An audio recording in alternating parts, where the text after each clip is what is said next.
Kelly Clarkson, ladies and gentlemen, and our own Dane Cook. From Arlington. I'm from Arlington. He's from here. From Arlington, huh? No, Arlington. I thought you were from Cambridge. I left Boston. I found my R's, and I've come back. But yeah, I'm but, from but the good deal is he comes back every once in a while. You know, he comes back into town. He plays in the town, sells out.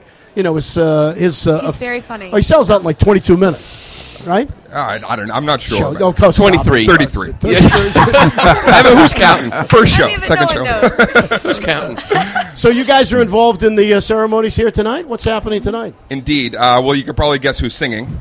Dane's singing. She's throwing the first pitch. I'm throwing a pitch, yes. I would suck at that. No, I'm glad you're doing that part. So.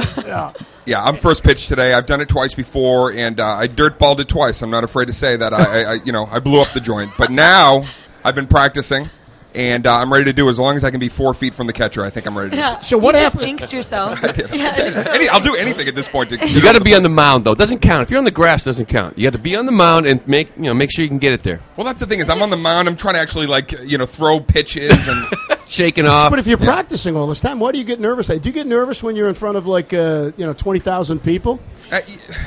As long as they're laughing. Yeah, it's different though. Like I get nervous talking in front of a lot of people, but I don't get nervous singing. So you probably don't get nervous being a comedian in front of people, but I would be terrified if I had to throw a ball in front of a lot of people. And Dane, don't shake off. Every single time a celebrity stands on the mound and takes the pitch, everybody in the dugout sit there and go, I bet she shakes off. And you try to pretend you're a pitcher. What does that mean? No, and you I'm not shake shaking off. I'm saying I don't want to do Kelly, this. you look for the side and say no. Hold on. Kelly needs an understanding of shaking off. Catch was like fastball. Oh my God, that's kind of. But we sit in the dugout all the time and make fun of them. That's a little embarrassing. It is do a people little really do that? It is a little embarrassing. God, I'd be embarrassed. I got to ask Kelly this question. How many times did people come up to you and said, what is that Simon Cowell? What's he like? How many times have people done that? Literally, I had a show yesterday. I'm on tour, and everybody in the meet and greet always asks me, like we dated or something. Right, like, exactly. Yeah, I'm like you're into well, when he rolled over this morning, he seemed to be just like he was on TV. Yeah, it's like, what do you think, I date him or something? But I would just think people would ask you that question. I know, I get asked all the time. Connection. Or how did it feel when I won? And I loved it. I love that show. I was excited. I beat people out. Yeah. So. I love that show. I tell you what, I'm crushed. I'm going to miss Paula. He's addicted. She better come back, or I'm going to be crushed. I just think that's a lot of entertainment we're going to miss out on. Yes, I think she's coming back. I think it's drama. Yeah, to get they're going to everybody build it up. back She's going to walk in on day one and kick in the door. She's holding out for money. Come on, I'm with please. She's doing it right. Holding out. They're making a lot of money. If I were, I'd be asking for some too. Did you ever feel slighted in that? Okay, they found you in an audition. But they're putting you on stage. You're the big star, and they're making all of the money. You weren't making an awful lot of money at the beginning of that, right? No, we everybody in our season refers to our season as Ghetto Idol. We had nothing. All these kids on this show, it's so upsetting. I'm so bitter, Betty. I come back to the show, and they have stylists and makeup people all the time. We did our own hair and makeup for the first 5 weeks.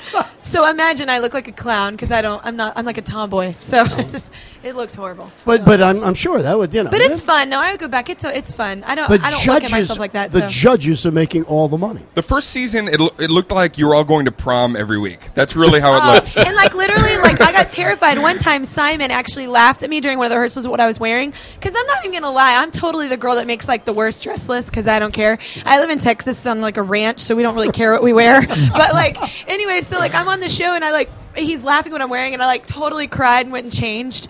He just totally made me feel like total crap. But I was like, I gotta go change now. It was really hardcore, going from working as a cocktail waitress to singing in front of people. I'm sure they've given you a quick education on what this is all about, the Jimmy Fun and kids. What's funny is they asked me to sing, and I didn't actually even know I was going to be. I didn't even know this was going on. I'd really? never really heard. Yeah, in Texas, I'd never heard of it. So it was very cool. I just got enlightened yesterday all about it, and it's very awesome. $2.8 million. I know. I think it's the biggest. Yeah. I've learned it was the biggest charity in New Hampshire, right? In all of New England. In all of New England. Yeah. Oh, New England. Wow.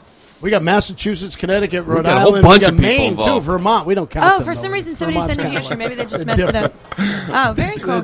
But you know about it, obviously, because you grew up here. Yeah, I've been part of the Jimmy Fund, and people, year after year, the question is why continue to support it. Meet the kids. I've met these kids. I've hung out with these families.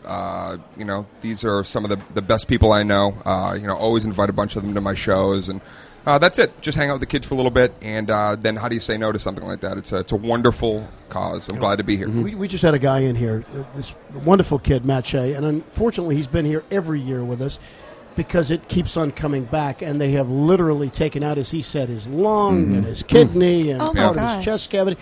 And this kid keeps on fighting away every year with the greatest attitude in the world, and you wonder how he maintains that, but that's probably one reason that this kid's going to get better and he's going to get healthy, because he maintains his wonderful attitude. A lot of them, it's that spirit, and they're laughing, and these kids that, they make you want to come back, and again, just fight to figure out how to get past this. And that's what's amazing, though. Like, whenever you go to like any kind of charity function like that, or because I work with March of Dimes, and I also work with charities, like you go to children's hospitals, like and go visit the kids and everything, and it's so amazing because you think it'd be really sad, but it's not. They're like really excited to see you. They're like really excited that that for like every day. It's really it's a completely different world than we're used to. Especially for you, because especially with those young kids, you're dealing directly with the demographic. I mean, they all know who you are because of your music. Oh, but I don't even mean excited about me. They're just like excited in life. Like every day is like a present. They're excited to see people like you. You can make such a huge impact on these kids. Yeah, you walk in there, and I'll guarantee you, right? They walk in. Sure. I'm sure you do it because you, especially with. But I always bring an Xbox just in case. There you go. Who's this guy? And I'm like, here, here's some video games. But I like Wii. I'm sorry, Wii. Every single kid that we've had to come in here, it's so true. They come in, they're so positive, they're talking, they're laughing, and I'm sitting looking at myself going, God, what's wrong with me? I'm not even as happy as these guys are. I know. And after everything they've been through. It's amazing. I'm miserable. Somebody cut me off in traffic this morning. No good SOB. Yeah, it's relative, right? Yeah, so it's amazing. It is. Did you always want to be funny? Were you always funny? When you were a kid, were you funny? I was actually the quiet one in my family. I was really shy. I probably didn't start wanting to perform until high school. I was really trepidatious before that. My family was like, you want to be a comedian? How did that happen?